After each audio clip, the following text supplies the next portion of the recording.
Hi guys, welcome back to my channel. Today's video I thought I would do what so many of you ask me to do, which is talk about my toy storage. And I thought today would be a good day because it is currently the 3rd of January. We have all the presents from Christmas and I need to sort the cupboards because the babies are now on the move. They got some additional Christmas presents. Oscar got Christmas presents, obviously. And I need to find somewhere to put everything and reorganize because what used to be at the top of my storage, I was hiding the Christmas presents up there, so they were taking up quite a lot of space, and now that space is empty, so I've got a bit more space up there and I just need to do a big sort out because, as you may notice, the cupboards used to be on this wall and they're now on this wall because we had a little issue with some damp. So everything got moved out of the cupboards and kind of got jammed back in the cupboards that were semi-organized, and now they're not so organized. But I thought, so many of you asked me about toy rotation and toy storage, that I would show you me sorting this out and how I organize everything. But I am going to sort today, so I'll show you the state of the playroom and I will open my cupboards. I feel like Monica from Friends with a secret of all my cupboards. I'll show you what's in the cupboards and then I'll do a little time lapse probably so you don't have to see everything, and then I'll show you the final result and then how I'll use that to do toy rotation. This is the current state of the playroom. I've just removed all of the Christmas books off here and just left, there's a snow one, but I'm keeping that for just now, like winter ones I'm keeping, but anything specifically Christmas related has gone. And I've just brought down the box that we have upstairs for books for reading at night time to sort those out as well. And then this is the state of things at the moment. So we've got quite a few of the new toys are clearly being played with. Oscar has made this today out of our Grimm's large step pyramid and some of the Grappat. He's been making gups with the mag formers, and he's made this with his dad today. And everything else is fairly tidy because he hasn't spent a lot of time in here today. And that's it at the moment. So yeah, I'll show you the toy storage now. Look at this precarious situation. Okay, this is what it's meant to be. These two shelves are meant to be baby toys. Now there is some baby toys up there, but obviously I've removed some baby toys now that the babies are actually playing with them. So I don't even know if I need 2 shelves of baby toys. So we'll see. This here should all be role play. So till, shopping, costumes, tools, you know, dressing up, that kind of stuff should be there. Then this is the situation with puzzles and games. So this is all puzzles and games. Again, we've got a bit of a precarious situation up there that looks dodgy to me. I think I'm going to get covered in puzzle pieces. That's not looking so bad, but just loads of stuff in there. Puzzles again in there, and then there's just a mixture of stuff in there. A bit of puzzles, a bit of other stuff. Okay, so my plan of attack is Oscar is away for the afternoon, so I am actually going to tidy up the stuff that he's been playing with because we tidy up at the end of every day anyway, and so by the time he gets home there won't be any issues because it will be time to have dinner and go to bed. So I'm going to tidy first and then I'm going to pull out each section. I'm going to start actually with this cupboard up here because I know it's the cupboard I've been shoving stuff in. I don't know if you have that space where you find like, oh, this is a piece from the doll's house, or this is a felt ball, or this is a piece from something else, and you can't be bothered to go find that actual section. So it all gets dumped up there. So I want to sort that out and just take out all the bits that are meant to be somewhere else so that when I sort those, I can put everything back to where it should go. So yeah, that's my plan of attack. Clean up the playroom a little bit and then pull out each section by section. So, cue the time lapse.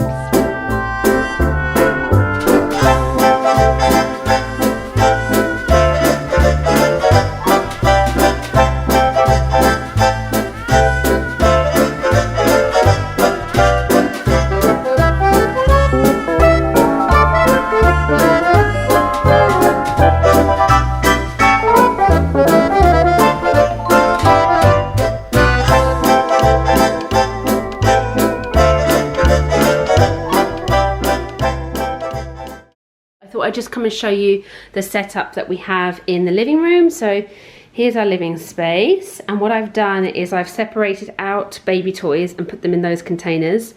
So they're there for kind of rotation. One is toys that the babies are too old for, and one is, the pink one is all the toys that the babies are too young for, and the black one is the toys that we can rotate in and out. And then what I've done over here is just use the shoe rack. You'll notice this from previous Playroom tours if you've watched those before. We have this shoe rack. It's from Jisk, but I think Dunelm sell a very similar one. It's got solid bases, and then all I've done is done a basket full of chew toys, so for teething, and nice and low so the babies can access it when you kind of just go put this on the floor. I tend to take some out so there's not so many in there, but obviously I've got 3 babies, don't forget, so this looks loads, but between 3 it's not so much. And then this is like wooden toys in this one, and then these are their new sensory blocks that they got for Christmas, and then down here is like some books, like some fabric books, some other like random little bits. So that's what they have in the living room, and that's accessible to them. And then I just kind of put things out on the playmat.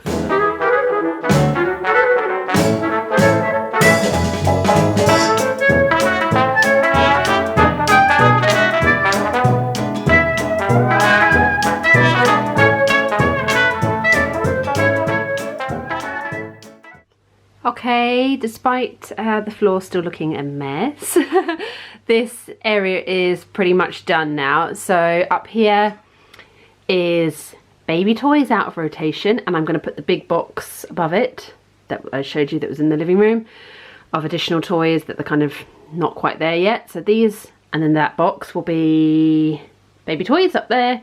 This is all like counting and number work and loose parts. So I've got loads of kind of pre-writing boards, counting boards, tens frames. These are from Kinder Woodcraft. These are amazing. And sorting trays and things like that. So this is all kind of when we're at number work. And then there's like the pom-poms and the loose parts and the wooden discs and this little brio thing for fractions. So it's kind of like maths and writing section. Then here we have role play. So this is all the till, the fruit and veg, the basket, the money. And then down here is costumes, astronaut, fireman, dragon, pumpkin, doctor's bag, toolkit, hats, dressing up, and so he can access that little bit himself. And then over here I've just sorted the puzzles. So up here is kind of like baby toddler puzzles. This is more 2 to 3 year old puzzles and games. This is all kind of Oscar's floor puzzles and games and things like that, more advanced puzzles as well. And then down here is a box of animals and people, a Noah's Ark, and then this is his doll's house furniture and people as well. So it's kind of animals and people on that shelf. So up on top of the unit I had a packet that I had left over from when I did the baby's bedroom. I miscalculated how many of these boxes I would need. And so, you know, storage never goes unused anyway, so I was like, it's fine, I will make use of it in the playroom.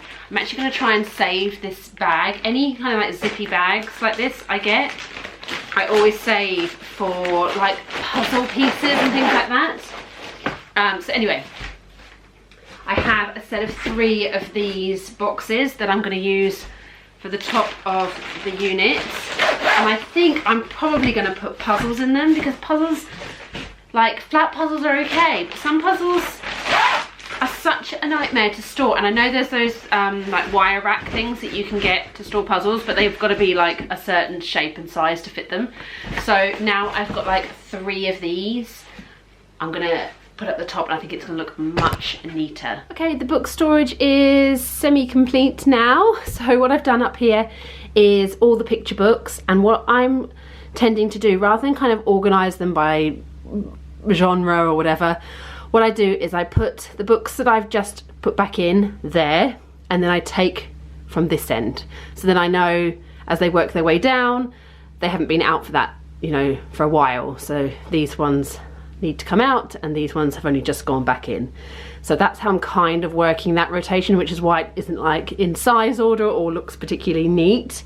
Next row down is kind of our Usborne books. I love Usborne as a publisher. They do really great books. So these ones are all kind of like the small lift the flap ones. All of these are linked on my Amazon store as well. All of our favourite books. I'll put the link in the description box down below. They do like look inside airports and things like that. Then they do more kind of science related body. We've got Seas and Oceans, Our World. So Oscar loves them, and they're all lift the flap but really, really detailed. And then we've got some of their other ones which are kind of a bit older, so like Sea Inside Weather and Climate, but then also questions and answers, which I love. The space one is fab. So they're all there. Then some bigger picture books that don't fit anywhere else, and then I've just put the Christmas books there. Not probably the ideal place, but because they're not going to get used until next November, December, they're just at the bottom of that pile. And then down below is the baby's board books. I've just done a little rotation of those. Again, haven't been out recently. I'm kind of putting the ones I've just put back in down below. And then last shelf down here is box sets. So I've got the Mr. Man, all of the Mr. Man books there, and the Thomas the Tank Engine, because they just don't fit anywhere else. These are all our spare vehicles. I've just done a little rotation of those. And then our Way to Play track is there. So that hasn't been out for a while, so that's probably going to come out in the next rotation. And then I didn't show you properly this cupboard before. I said it was all train, which it is, and it's fairly neat. So in this basket it's all like carriages and houses and things like that. This is all the sheds, and then down here is the track. So I haven't actually had to touch that because that's fairly organised. And then last but not least, sorry if you can hear my washing machine on its final spin, is the craft cupboard. So I've organised, this is just all paper and colouring pads and coloured paper and things like that on that shelf. I love having like a small shelf on a craft cupboard because then you can just stick all the paper and stuff. That's our oilcloth for painting, his painting shirt. This is a whole box of Play-Doh, and that's Play-Doh up there.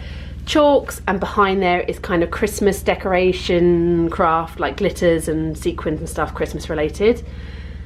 This is his little Play-Doh box that I go and put out on his little table in the kitchen when he wants to do Play-Doh. So it's got Play-Doh and it's got all the tools and things like that to do Play-Doh. And then down here is paint and glue. This is a big box of paint, paint brushes, paint pots. And then in here is all just random craft things. So there's like card making stuff. This is all ribbons and pipe cleaners. There's markers and crayons and pencils up there, and more paints in there, and sponges and things like that. And then down here is all the bigger vehicles that I haven't got out at the moment, but I tend to rotate those probably weekly, just chuck some in and chuck some out kind of thing. So that is it. So I thought I would finish with a little quick tour of what the playroom looks like now, because I've actually done a huge rejig so that the babies can be in here as well. Lots of you have asked how I'm going to arrange the playroom so that it's suitable for babies and toddlers, and this is how I've done it. So I did a quick move around. I'm using our Et-Tet modifiable Moppery pickler. I always bang on about how this is the best pickler going. And it's true. We bought our first pickler from Et-Tet without any collaboration with them. I just bought it because I loved the design, the fact that it was modifiable, and then I've worked with them since, and they've gifted me the new pickler, which is this one. But I've loved it for ages. So I love the fact that you can actually separate it into two small triangles. You can actually connect them together so it makes like an M shape, or you can separate them like this, which is great. So I'm using it as a barrier at the moment, but Eventually it'll be great for the babies when they start pulling up and starting to climb, because they're super tiny like this, and then obviously you can make it into a big triangle when they're taller, but it's great for learning to climb. But they are not on the move as yet. They're only 9 months old or 7 months corrected, so they're starting to kind of commando crawl, much easier on a play mat. On carpet they don't tend to go too far, so they've got this space, and then Oscar's got this space, and I've used the wobble board because I thought Oscar would like that too. So yeah, I'll give you a quick show around the baby space. Obviously this is a space for 3 babies to be in. Down here is the basket of just play scarves, loads of different scarves, they love that. Down here is some baby appropriate wooden vehicles, nice and chunky for them, not too big or, you know, going to hit them in the face. Really chunky wheels. The babies love playing with the rainbow.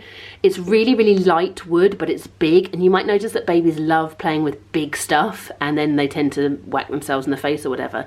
So the rainbow is really super useful. This is the Grimm's Rainbow Semicircles and the Grimm's Rainbow. We've had this ever since Oscar was, he got this on his first birthday, and I think he got this on his last birthday, 3rd birthday.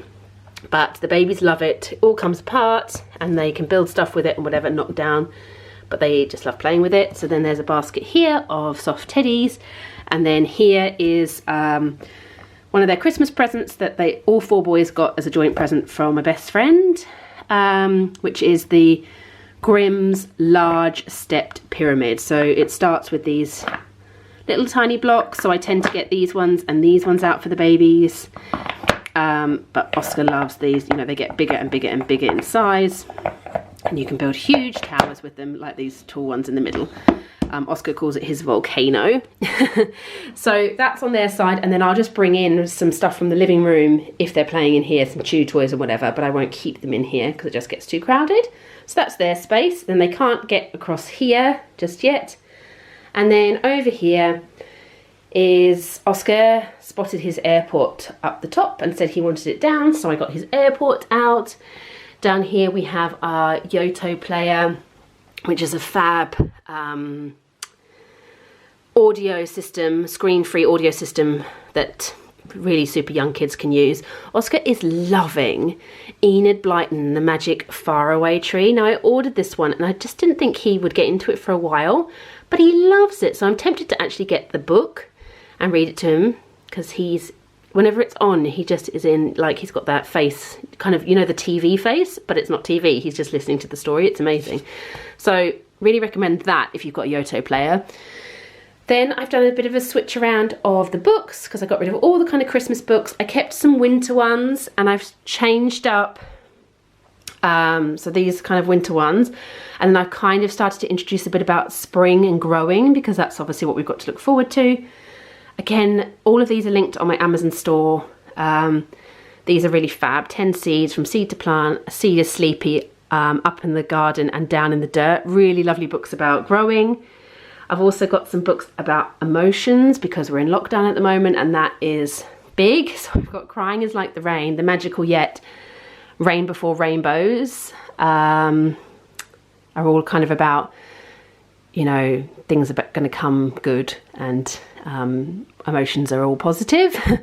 What Will Build, he loves that.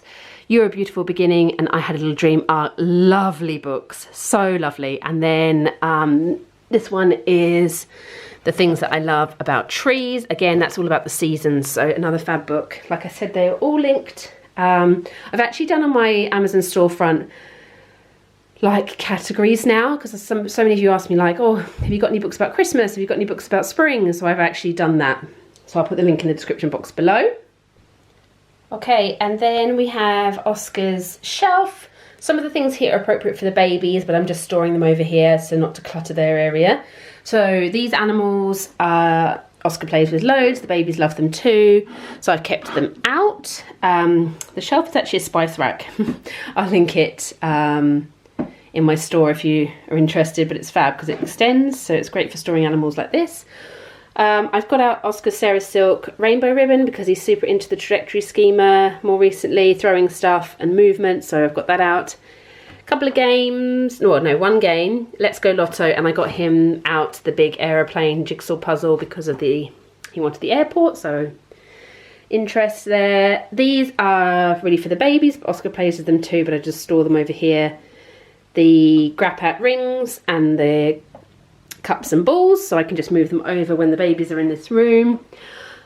And here's a little activity I quickly made. I did put this on my Instagram, I think.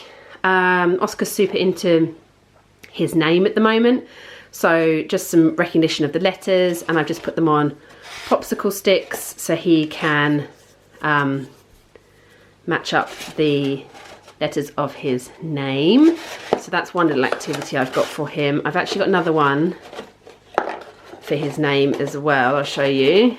So down here I have a little activity using our Chameleon Reader. I've worked with them in the past, but this video isn't sponsored. This is just an activity I decided to do with him, which you can do without the Chameleon Reader. So what I've done is done here the sounds of his name, so O, S, K, R, and each one is a garage door, and then the cars all have the corresponding sound on them. So he has to match the car and put it into the right garage. And then I'm just using the Chameleon Reader to help him with the sound. So this is, I've done a whole, I've done a whole Instagram post on this as well. So you can just record. You can record your voice onto the stickers, and then the same on here. So I've done the phonic sounds, and then he can use that as well. So that's a really great way to use your Chameleon Reader if you have one. Then I've just done a basket of dinosaurs and trees. Musical instruments tend to stay out all the time. I switched around his vehicles that he has, kept out his octonauts and sea creatures. Another little activity, because he's got into a little bit of counting and number recognition. So I've got these sorting trays out of the cupboard. I got this huge wooden dice from Sostrin Green. So basically we played together, roll it, count 1, 2, 3, and then we use the grappat loose parts, and we get to pick 3 for our one, and then it's his go on his tray. So that's a little game we can play, or he can play it on his own. So that's there too, the mag formers and the wheels, and then his Connetix tiles that he got for Christmas. These are used all the time. I am going to get more, I think, for his birthday. And then down there is just recycling boxes and tubes and things that he plays with all the time. So that's the end of this week's video. I hope it's been useful to see our playroom, how we do toy rotation, and how we do toy storage, and I'll see you again soon. Bye guys.